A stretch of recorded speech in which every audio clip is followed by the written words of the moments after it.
मैं दिल हूँ एक अरमान भरा, तू आके मुझे पहचान जरा। नमस्कार, बहुत स्वागत है आपका। आप देख रहे हैं द इंडिया प्लस। दरअसल आज मैं बिहार की जानी मानी कला अभिनेत्री डॉक्टर पल्लवी विश्वास का स्वागत करूंगी। वो उनका संगीत और साहित्य के साथ नृत्य प्रस्तुति करना, ये उनकी खासियत है। आइए मैं उन्हीं से उनके बारे में जानना चाहती हूँ कि वो अपनी विशेषता बताएं। बहुत बहुत स्वागत है मैम। बहुत बहुत अभिनंदन ज्योति जी, बहुत बहुत आभार अपने यहाँ बुलाने के लिए। मैं डॉक्टर पल्लवी विश्वास मूलतः नृत्यांगना हूँ, शाखतः गायिका हूँ, निर्देशक हूँ, रंगमंच की टेलीविजन एंकर हूँ, वगैरह वगैरह वगैरह। बातचीत में फिर और आगे बातें होंगी। बहुत अच्छा लग रहा है कि आप मेरा इंटरव्यू ले रही हैं, ये मुझको बहुत अच्छा लग रहा है। चाहूंगी कि आप दर्शकों के अपने बारे में डिटेल से बताइए कि दर्शक भी जाने एक महिला कैसे अकेले अपने दम पे इस मुकाम पे पहुंचती हैं। बहुत बहुत धन्यवाद। दरअसल ये पूरी की पूरी यात्रा शुरू होती है तब से जब मैं पौने 2 साल की थी। मेरे बारे में कहा जाता है कि मैंने चलने से पहले नाचना शुरू किया था। और चूंकि जन्म मेरा एक बंगाली घर में है, मेरे पिताजी मूर्ति शिल्पी हैं, अब तो नहीं रहे भौतिक रूप से। तो बंगालियों के यहाँ थोड़ा सा ये कल्चर है हमेशा म्यूजिक डांस इन सब का, तो बचपन से उसके लिए मुझको मतलब मेरी रुचि थी तो मुझे करने दिया गया। और जब थोड़ी बड़ी हुई तो मैंने इसमें ही इसे ही अपने करियर के रूप में ऑप्ट करने की मैंने बात की। तो मेरे पिताजी शिल्प ऋषि फणिभूषण विश्वास वो राजी हुए। मैंने कहा कि ठीक है, अगर तुम्हें अपने ऊपर भरोसा है तो फिर मुझे कोई दिक्कत नहीं। तो उसके बाद फिर यात्रा उस तरीके से शुरू हुई। मैं पहले मैंने कथक और क्लासिकल वोकल सीखा था। फिर मैं आगे बढ़कर जब मैं पटना आई, मैं सीतामढ़ी की रहने वाली। बहुत ही अच्छा। छोटी सी जगह है सीतामढ़ी, माता सीता हाँ, की जन्मभूमि। सीता जी की जन्मभूमि। जिन पर केंद्रित नृत्य नाटिका में आपने भी भाग लिया था सीतायन के हाँ। नाम से। और मैं दर्शकों को बताना चाहती हूँ कि ये जो ज्योति जी हैं, ज्योति जी आज आपके सामने एंकर के रूप में है, और वो बहुत अच्छी एक्ट्रेस के रूप में भी हमारी टीम के साथ काम कर चुकी हैं, यानी हम उनके साथ काम कर चुके हैं। ये बहुत अच्छी बात है। ये तो आप हमारी प्रतिभा को और निखार के उसको बाहर लेके आई। ये तो काबिले तारीफ है। एक महिला किसी महिला के अंदर के हुनर को ढूंढ लेती है। और ये बात सिर्फ और सिर्फ मैंने महिला केंद्रित इसलिए करके बात करनी पड़ती है क्योंकि समाज हमारा थोड़ा सा उस तरीके से सोचता है, वरना हम सबसे ज्यादा पोटेंशियल के साथ तो हम ही हैं। चाहे हाँ। हम नौकरीशुदा हो या गृहिणी की भूमिका में हो। अगर हम नौकरी भी करती हैं तो भी हमारे लिए घर पहली प्रायोरिटी होता है। सबके लिए खाना बना के, अपने लिए टिफिन पैक करके, शाम को क्या बनना है, अगर काम वाली बाई है तो उसके लिए भी प्लान करके निकलना हमारा काम है। तो ऐसा कहीं भी नहीं होता है कि हम छूट लेते हैं। हमेशा हमें ट्रिपल जिम्मेदारियों का एहसास होता है, और हमें इस बात की खुशी भी है और इस बात का गर्व भी है कि हम महिलाएं इतनी मल्टी टैलेंटेड हैं। मेरा कहना है कि आप जैसे बचपन से आपका पारिवारिक माहौल रहा वैसा, आपकी रुचि भी थी इसमें। लेकिन जो महिलाएं जिनको ये माहौल नहीं मिलता लेकिन उनकी इच्छा होती है, लेकिन हमारा जो यहाँ बिहार का कल्चर है, वो लोग पढ़ाई को ही मुख्य रूप से देखते हैं। हाँ, इसको जो है आप संगीत है चाहे नृत्य है, इसको साइड में रखते हैं कि आप एक्स्ट्रा में सीख सकते हैं। इसको मतलब मुख्य रूप से नहीं देखते हैं। तो इसके पीछे आप क्या रीजन मानती हैं? देखिए, इसके पीछे सबसे बड़ा कारण ये है कि हमारे यहाँ, हमारे राज्य में हमारा राज्य या हमारा समाज, खासतौर पे बिहार का समाज बहुत हम्म। ज्यादा संगीत मुखी नहीं है। तो उसे हम्म। उसके जितने सारे ऑप्शंस हैं एक करियर के रूप में ऑप्ट करने के, उसके बारे में भी जानकारी नहीं है। तो हमें सिर्फ पता है कि बीए एमए कर लेबे के बा, ओकरा बाद एगो तनी बढ़िया कंपनी में अपन अपन भेज देबे के बा, कहीं कहीं नौकरी कर लेबे के बा। तो ये जो माइंडसेट है हमारा, नौकरी कर लेबे के बाद नौकरी कर लेनी है, हाँ, अपना मालिक बनना वो भी हम थोड़ा सरकारी कम नौकरी। उठाते हैं। हाँ। जब कुछ ना भइल तब प्राइवेटो चली, आ ओकरो बाद तब आदमी टीचर उचर बनेला। तो खैर, हाँ। ये तो मतलब हमारा माइंडसेट है, इसे चेंज करने की जरूरत है। और मैं ऐसा मानती हूँ कि जिनमें भी ये पोटेंशियल है कि वो अपने दम पर काम कर सकते हैं, हम्म। उन्हें आज की तारीख में एक से बड़े एक एंटरप्रेन्योर्स और स्टार्टअप हमारे यहाँ से ही हैं। हमारे हम्म। बिहार के ही लोग हैं जो पूरी दुनिया में परचम लहरा रहे हैं। तो हमें थोड़ा सा वक्त और चाहिए, जब हमारे यहाँ की स्त्रियां ही नहीं, पुरुष भी पूरी तरह से उनका माइंडसेट चेंज होगा, और जब इन सारी क्रिएटिव एक्टिविटी को वो एक प्रोफेशन के रूप में ऑप्ट करने का दम दिखा पाएंगे। लोगों के मानसिकता में कितना बदलाव देखती हैं, जब मतलब उस समय से लेके अब तक जो हम्म। गार्जियन की एक सोच रही है उसमें कितना बदलाव देखती हैं? बहुत बहुत बदलाव है। ये दूसरी बात है कि उन्हें हमें कन्विंस करना पड़ता है एक गुरु होने के नाते। मैं जब अपने स्टूडेंट्स को सिखाती हूँ तो उनके पेरेंट्स की भी इक्वली काउंसलिंग करती हूँ। मैं उन्हें बताती हूँ कि आप सिर्फ पढ़ाई अगर बच्चे को उसके दिमाग में भरते हैं तो आप उसके पास सिर्फ एक ऑप्शन छोड़ते हैं। पढ़ाई में अगर वो अच्छा किसी प्रकार से नहीं कर पाया तो उसके पास कोई दूसरा ऑप्शन नहीं है। ऑप्शन नहीं लेकिन बचता। वहीं वहीं अगर आपने उसके अंदर के टैलेंट को पहचान लिया, उसके टैलेंट को आपने हाईलाइट किया, तो उस बच्चे के पास पढ़ाई के अलावे का भी ऑप्शन होगा।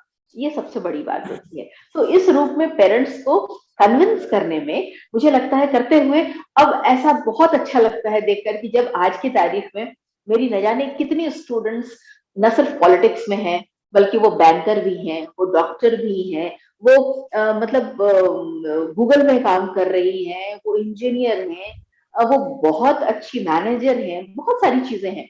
आप मानती हैं कि म्यूजिक अगर साथ में चले पढ़ाई के साथ साथ तो उसका इंटरेस्ट और भी रुझान बढ़ जाता है? एकदम।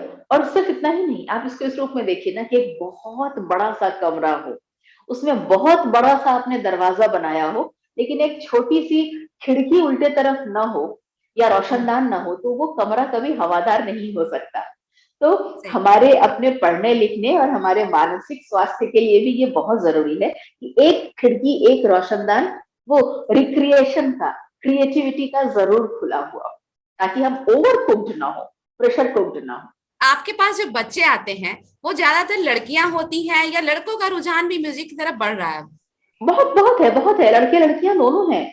और तो और माताएं हैं, न जाने कितनी ही ऐसी माँ बेटियों की जोड़ियां हैं या माँ बेटे की जोड़ी है जो साथ साथ आते हैं, और वो लोग साथ सीखते हैं। अब तो पिता भी आते हैं सीखने के लिए, जैसे संडे के संडे वाला जो क्लास होता है उसमें बाकायदा पिता आते हैं साथ में लेके अपने बेटे को या बेटी को, ये कहते हुए कि सर नौकरी वोकरी और मैडम नौकरी के चक्कर में और करियर के चक्कर में तो हम अपना शौक कभी कर ही नहीं पाए।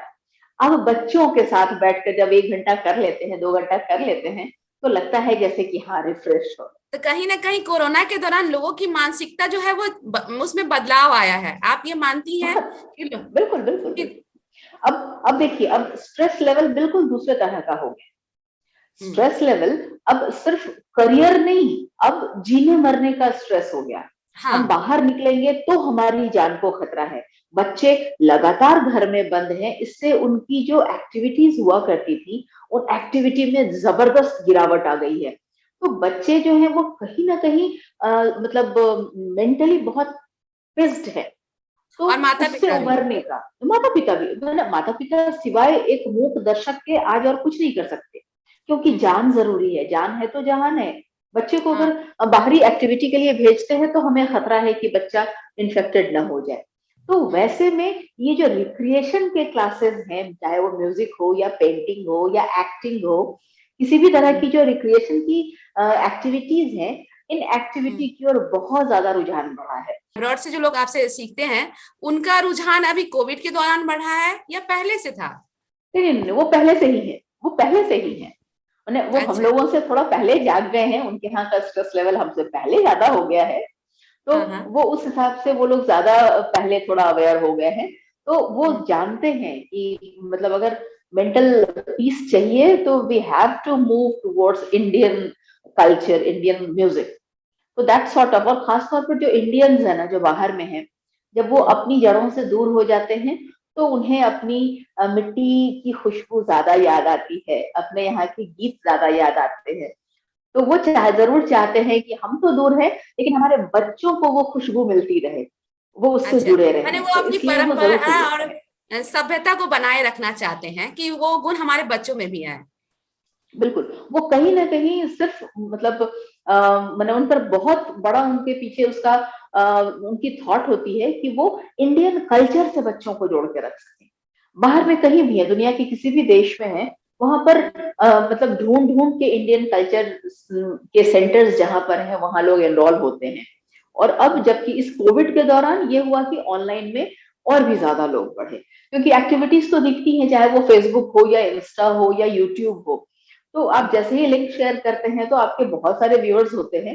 आज आज तो आप एक बड़े मुकाम पे पहुंच गई हैं, तो एक महिला होने के नाते आपको कितना मुश्किल होता है महिलाओं को इस मुकाम तक पहुंचना?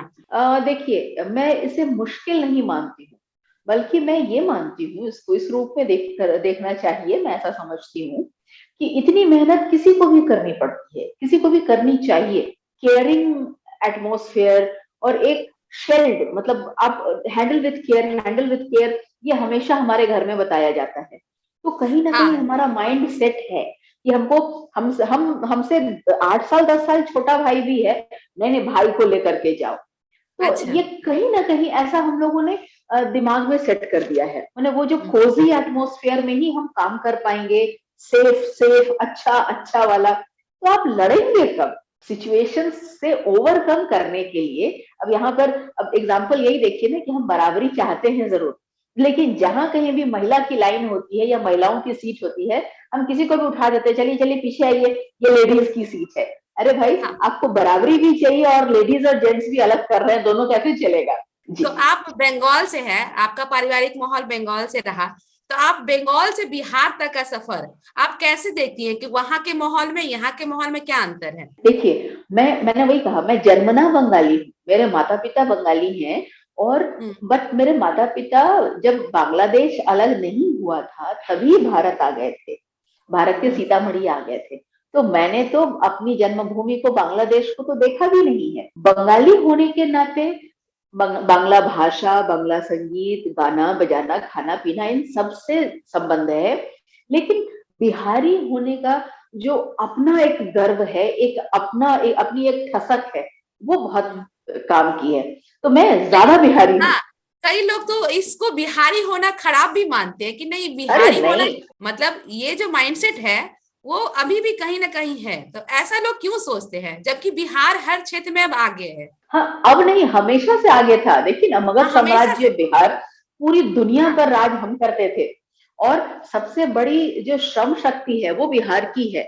सबसे अधिक हाँ। आईएएस आईपीएस हमारे बिहार के हैं। तो कहीं ना कहीं देखिए, मैंने पहले भी कहा कि थोड़ा आराम से, तो ये थोड़ा आराम से वाला जो है ना, वो हम हाँ। सबको कहीं ना कहीं मतलब, अब सीधी सी बात है कि आपको धूप लग रही है, या तो आप उठ करके खिड़की बंद करेंगे, छतरी लगाएंगे, या थोड़ा सा खिसक जाएंगे। तो अगर आप उठना आपको कबूल नहीं है तो आपको खिसकना पड़ेगा। तो खिसकते खिसकते खिसकते हो सकता है हम हाशिए से भी बाहर हो जाएं। तो हाँ। ऐसी ही कंडीशनिंग है हमारी, जिस वजह से हम अपने आप को पिछड़ा कह कह के ना, हमको तो हमारे राज्य में अंग्रेजी बढ़िया नहीं ना पढ़ाई होता है। तो भाई, हाँ। अंग्रेजी आपके आपके स्कूल में पढ़ाई नहीं होती, आपको खुद पढ़ने से किसने रोका है? मतलब जो हमारा अपना नेचर है तनी आराम से वाला, तो वो उसको अच्छा छोड़ है। दो। नहीं नहीं, वो अच्छी बात है, लेकिन अच्छा। उसका इस्तेमाल हमें और प्रॉपर करना चाहिए ताकि हम चीजों को और ज्यादा बुलंदी से ले सकें। आप महिलाओं को कैसे मानेंगी कि वो अपने लिए कुछ करे या आगे बढ़े? क्या प्रेरणा देना चाहेंगी? सबसे पहला तो ये कि सॉफ्ट टारगेट बन के मत रहिए, नहीं सॉफ्ट, मतलब सब कुछ एकदम आराम से ले लेना है, ऐसा नहीं। शादी हो जाएगी, लेकिन सिर्फ हम्म। उसी को टारगेट करके अगर हम अपना पढ़ना लिखना भी भगवान भरोसे छोड़ के रखें, तो हम्म। हमको उम्मीद नहीं करनी चाहिए कि हम एक बहुत अच्छी कंपनी में या बहुत मतलब अच्छा मतलब प्रॉमिसिंग एंटरप्रेन्योर हम हो सकते हैं। तो हमें हम्म। अपनी पढ़ाई अपने लिए पढ़नी होगी, हमें हम्म। मेहनत अपने लिए करनी होगी।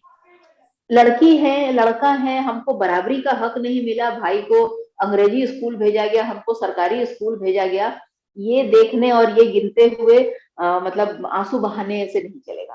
तो मैं महिलाओं से, लड़कियों से मैं ये कहना चाहती हूँ कि आपके पास कहीं ज्यादा ताकत है, कहीं ज्यादा ताकत इन द सेंस कि आप मल्टीटास्किंग है। ये बाकायदा माने मनोवैज्ञानिक शोध बताते हैं कि पुरुषों का दिमाग एक माने यूनिसाइडेड होता है, लेकिन हम्म। स्त्रियों का दोनों लोग जो है ब्रेन का, वो एक साथ काम करता है। इसीलिए महिलाएं मल्टीटास्किंग होती हैं। एट द सेम टाइम वो बेबी को फीड भी करा रही होती हैं, वो बुनाई भी करती रह सकती होती हैं, कान में फोन भी लगा हुआ है, वो ऑफिस का भी काम एक साथ वो मैनेज कर सकती हैं। तो हाँ, ये बहुत बड़ी बात है। तो ये हाँ, शक्ति सिर्फ और सिर्फ हम महिलाओं के पास में है, और हमें उसका द बेस्ट इस्तेमाल करना हम ही को सीखना होगा, वो कोई और आके नहीं सिखाएगा। तो आपका जो सफर रहा, शुरू में आपने भी संघर्ष किया होगा इस मुकाम तक पहुंचने के लिए, तो अंत में आप जो महिलाएं हार जाती हैं, कुछ परेशानियों से डर जाती हैं, उनके लिए आप क्या मैसेज देना चाहेंगी? आप यहाँ से महसूस करते हैं हार, तब आप हारते हैं, वरना कोई आपको डिक्लेयर नहीं करता है कि आप हार गए। No, no one is there to declare your failure. Only you are the main person, that key person who declare him or herself either failure or successor. तो आप अगर मैंने जो दौड़ लगाई, उस दौड़ में फर्स्ट सेकंड थर्ड फोर्थ होना हो सकता है, लेकिन मैं अपने दौड़ने की कैपेसिटी को इग्नोर कर दूं, दैट इज नॉट डन। तो कहीं ना कहीं इसको मतलब जरूर से जगह मिलनी चाहिए। और मैं मेरा संघर्ष मैं बिल्कुल भी नहीं मानती कि कहीं से मुझको कुछ लड़ के लेना पड़ा। नहीं, वो चलते हुए सबको, आप चलने का मतलब ही है कि घर्षण, तो वो तो हाँ, घर्षण होगा ही। ट्रक भी चलता है, गाड़ी भी चलती है, तो पहिया जब तक घूमता है वो घर्षण से ही आगे बढ़ते हैं, तो उसको हाँ, इनकार तो कर ही नहीं सकते। वो स्त्री और पुरुष बोलकर अलग से सिर्फ इतना ही है कि हमारे समाज का अभी भी माइंडसेट थोड़ा सा मेल डोमिनेटिंग है। इस वजह हाँ, से हमें अपने को बार बार एहसास कराना पड़ता है या कि हाँ, प्रूफ करने की नॉक करना जरूरत है। पड़ता है। हाँ, हाँ, और नॉक करना पड़ता है कि सर जरा सा मेरी फाइल पड़ी हुई है आपके पास। हाँ हाँ हो हम्म, जाएगा, तो ये हाँ हाँ हम्म, हो जाएगा वाला नहीं, इसको करके दीजिए सर, मुझको फॉर्म भरने जाना है। हम्म, तो ये कह सके हम, तो अपने काम को इम्पोर्टेंट समझेंगे तो हम वो बिल्कुल कह पाए।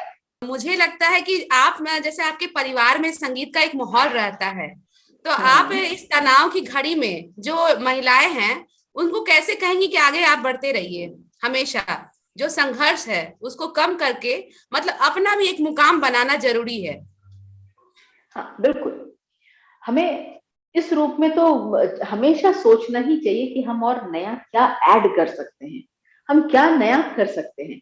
जैसे आप कर रही हैं, आप घर में बैठ के आराम से मतलब खाना बना के बच्चों को खिला पिला के आराम से निश्चिंत होकर सो सकती हैं, लेकिन उसके बाद भी आपके अंदर कुछ ललक है अगर, और आप घर में बैठ के काम कर रही हैं, तो ऐसा हम्म, काम हम में से हर कोई कर सकता है। और आज के समय में तो यूट्यूब गुरु है, गूगल बाबा हम्म, है, तो हम गूगल। जितनी जानकारी चाहे वो सारी जानकारी वहां से मिल सकती है। और सिर्फ इंडिया में ही नहीं, अब्रॉड के भी बहुत सारे ऐसे काम हैं जिन कामों को हम ऑप्ट कर सकते हैं, और अपनी अर्निंग भी कर सकते हैं, और अपने सेल्फ रेस्पेक्ट को ग्रूम कर सकते हैं। हमेशा अपना फेवरेट बनना होगा। तो मैं यही कहती हूँ कि मैं खुद की फेवरेट हूँ, तो हम्म, ऐसा ही अपना फेवरेट खुद बनना पड़ेगा। तो बिल्कुल भी हमें फिक्र नहीं होगी कि कोई मेरे बारे में क्या कहता है, ठीक क्या है, कह लेट रहे हिम से। हैं? हाँ, मैं मैंने जानती पहले हूँ आप कि खुद मैं की क्या हूँ। फेवरेट बनिए, तो दुनिया आपकी फेवरेट खुद ब खुद बनने लगती है। हाँ बिल्कुल, दुनिया उस पर आपको मानेगी। सो यही मेरा मतलब मैसेज भी है, और यही मैं जहां भी हूँ, जिस भी तरह से खड़ी हूँ, तो मेरा खुद पर का विश्वास ही मेरी सबसे बड़ी पूंजी है। और मेरे पिताजी ने ही ये सिखाया, मेरे पिता, मेरे ससुर, दोनों ही, मुझे बहुत बड़ा सौभाग्य रहा कि दोनों ही तरफ से मुझको मेरे गुरु भी वैसे ही मिले। वो साहित्य के बहुत बड़े कवि थे, महाकवि काशीनाथ पांडे, और मेरे फादर तो मूर्तिकार भी ही थे। उन दोनों ही ने अपने पर भरोसा करना बताया। करना तो खुद बताया। पर भरोसा सबसे बड़ी चीज है। उस आपके और आपके भरोसे के बीच में तीसरा कोई नहीं आ सकता, कोई नहीं आ उतनी जगह सकता। नहीं होनी चाहिए। अंत में कुछ चंद लाइनें आप गा के सुनाइए और दर्शकों को एक प्रेरणा दे दी जाइए कि भाई डॉक्टर पल्लवी विश्वास इतनी मोटिवेट बिहार की छवि है हमारे लिए। मैं दिल हूँ एक अरमान भरा, तू आके मुझे पहचान जरा। मैं दिल हूँ एक अरमान भरा, खुद मैंने हुस्न के हाथों में शोखी का छलकता जाम दिया, गालों को गुलाबों का रुतबा, कलियों को लबों का नाम दिया, नाम दिया। आँखों को दिया सागर गहरा,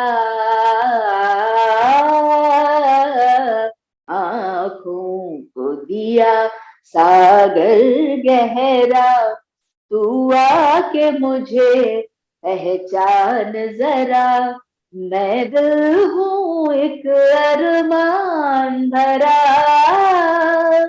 तू आके मुझे पहचान जरा, मैं दिल हूँ एक अरमान भरा। बहुत खूब, बहुत खूब। तो ये थी पल्लवी विश्वास जी, डॉक्टर पल्लवी विश्वास, जो बिहार की जानी मानी कलाकार हैं। बहुत बहुत धन्यवाद मैम हमारे इस कार्यक्रम से जुड़ने के लिए। धन्यवाद। बहुत बहुत आभार, थैंक यू। अगर आप चाहते हैं कि आपको इस तरह का इन्फॉर्मेटिव वीडियो मिलता रहे तो आप हमारे चैनल द इंडिया प्लस को सब्सक्राइब करना ना भूलें। साथ में आप बेल आइकन को दबाना भी ना भूलें ताकि आपको नोटिफिकेशन मिलता रहे। आप हमारे इस वीडियो को शेयर भी कर सकते हैं।